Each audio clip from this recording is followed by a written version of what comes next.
শুঁয়োপোকার ভয়াবহ উপদ্রবে চরম দুর্ভোগে পড়েছেন পূর্ব বর্ধমানের পূর্বস্থলী ১ নম্বর ব্লকের শ্রীরামপুর গ্রাম পঞ্চায়েতের বড়কোবলা এলাকার বাসিন্দারা। গত প্রায় ২ সপ্তাহ ধরে এই সমস্যা ক্রমশ তীব্র আকার ধারণ করায় বহু মানুষ অসুস্থ হয়ে পড়েছেন। অভিযোগ, অনেককে চিকিৎসার জন্য হাসপাতালে নিয়ে যেতে হয়েছে। এমনকি পরিস্থিতি এতটাই ভয়াবহ যে কয়েকটি পরিবার বাধ্য হয়ে সাময়িকভাবে অন্যত্র আশ্রয় নিয়েছে। স্থানীয়দের দাবি, এলাকায় ব্যাপক হারে পাট চাষের ফলে শুঁয়োপোকার উপদ্রব বেড়ে গিয়েছে। পোকাগুলির শরীরের সূক্ষ্ম লোম বাতাসে উড়ে এসে খাবার, পানীয় জল এবং দৈনন্দিন ব্যবহারের জিনিসে পড়ছে। ফলে ত্বকে জ্বালা, চুলকানি, অ্যালার্জি সহ বিভিন্ন শারীরিক সমস্যায় ভুগছেন এলাকার মানুষ। বাসিন্দাদের অভিযোগ, বিষয়টি নিয়ে শ্রীরামপুর গ্রাম পঞ্চায়েতকে একাধিকবার জানানো হলেও এখনও পর্যন্ত কার্যকর ব্যবস্থা নেওয়া হয়নি। তাদের দাবি, সময় মতো এবং পর্যাপ্ত পরিমাণে কীটনাশক প্রয়োগ করা হলে এই পরিস্থিতির সৃষ্টি হতো না। এলাকাবাসীরা দ্রুত প্রশাসনের হস্তক্ষেপের দাবি করছেন। তাদের আবেদন, অবিলম্বে প্রয়োজনীয় ওষুধ ছড়িয়ে শুঁয়োপোকার উপদ্রব নিয়ন্ত্রণে আনা হোক এবং ক্ষতিগ্রস্ত পরিবারগুলির পাশে দাঁড়াক প্রশাসন। বর্তমানে আতঙ্ক ও অনিশ্চয়তার মধ্য দিয়ে দিন কাটাচ্ছেন বড়কোবলা এলাকার বাসিন্দারা। সৈয়দ আবু জাফরের রিপোর্ট, MBS নিউজ। আমাদের অসুবিধা হচ্ছে, আমাদের বাড়ির সামনে পাটের জমি আছে, আমাদের এখানে প্রচুর শুঁয়োপোকা, আমরা বাড়ি ঘরে থাকতে পারছি না, আমাদের বাচ্চা কাচ্চা অসুস্থ হচ্ছে, রান্না বান্না কেউ করতে পারছে না, অনেকে হসপিটাল ভর্তি হয়েছে।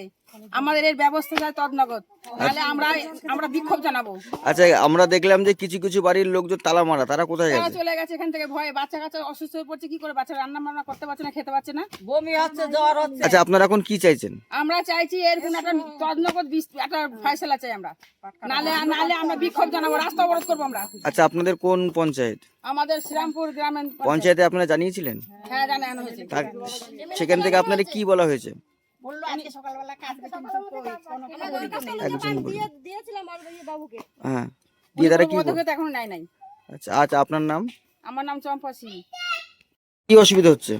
আমাদের অসুবিধা হচ্ছে, আমাদের বাড়ির আশেপাশে এই সামনেই পাট চাষ হয়েছে, তো পাট চাষে এখানে তারা তেল দেয়নি বা ওষুধ দেয়নি, যাই হোক প্রতি বছরই চাষ হয়, এরকম প্রতি বছরই আমরা ভুক্তভোগী হয়ে থাকি। শুঁয়োপোকার জ্বালায় আমরা কেউ থাকতে পারছি না। এই বছর অত্যন্ত বাড়াবাড়ি হয়ে গেছে, যার জন্য বাচ্চারা সবাই খেতে পারছে না, ভাতের মধ্যে পড়ছে, তাদের খাওয়া দাওয়া বন্ধ হয়ে যাচ্ছে, তারা অসুস্থ হয়ে যাচ্ছে, কলের জলে ঢুকে যাচ্ছে, জল খেতে পারছে না, তরকারি রান্না করছে তার মধ্যে পড়ে যাচ্ছে।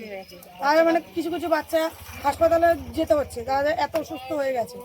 বড়রা সবাই বাড়ি থেকে চলে যাচ্ছে, ঘরে তালা মেরে বাড়ি ছেড়ে চলে যাচ্ছে, এমন পরিস্থিতি হয়ে গেছে। আচ্ছা, আপনারা এখন কি চাইছেন?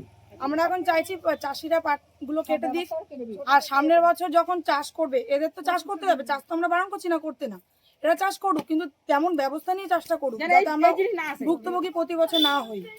ওষুধ দিক। আচ্ছা, আপনাদের পঞ্চায়েত আপনারা জানিয়েছিলেন? হ্যাঁ, আমরা আমাদের এখানে বিধায়ককে জানিয়েছি, কালকে গেছিলাম আমরা, তাকে জানানোর পরে সে বললো একটা দরখাস্ত লিখে জমা দিয়েছি, তারা থানায় নাকি সেটা জমা দিয়েছে, কিন্তু আমরা সকাল থেকে তার সুরাহা দেখছি না।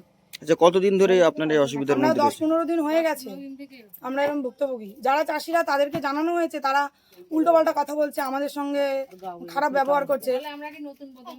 আচ্ছা, আপনার নাম? আমার নাম বর্ণালী। এটা কোন জায়গা? এটা বড়কোবলা, পূর্বপাড়া।